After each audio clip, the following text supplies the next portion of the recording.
part 26 of reading all of the Penguin Modern box set books and giving each of them a 1 to 5 star rating. Number 26 was The End by Samuel Beckett. There were only 2 stories in here, something I really appreciated as we haven't had a longish story since about book 3. The 2 stories were called The End and The Calmative. I'm going to preface this review. Samuel Beckett was a wild motherfucker. He was really good at filling you with confusion but also existential dread. He liked writing about the human condition and of the nonsense of it all, and the best way I could describe his writing is almost coherent slapstick black comedy streams of consciousness. He also loved writing about nothing, as in like commentary on inaction. He's best known for his story Waiting for Godot, in which people are waiting for someone that never shows up. Similar to his writing style, these 2 stories are also about a man that is slowly dying and being reduced to nothing. First story, The End, is about an old man that's kicked out of his care home and he has to try and stay afloat with what little money he has left. Everything goes wrong for this poor old guy and we watch him essentially get reduced to nothing. It's an odd story because you feel very sympathetic for the guy, and then he starts talking about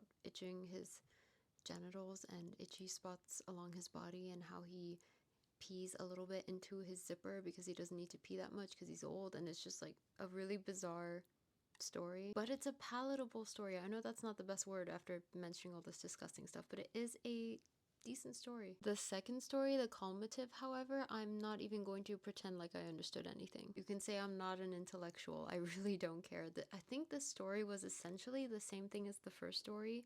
I think it might have even been the same guy, but he was tripping out. It seemed like he was retelling in a very creative way a near-death experience. Samuel Beckett literally speaks his own language, and I think if you want to appreciate his stories, you have to learn his language first. I don't think this is a book for everyone. However, if you can really understand Beckett's ethos and way of thinking, then you might appreciate this a little bit more than I did. For me, it's definitely a 2.5 out of 5. I'm not trying to yuck anyone's yum. This was just not my yum. Next book will be New York in 1979 by Kathy Acker. Bye!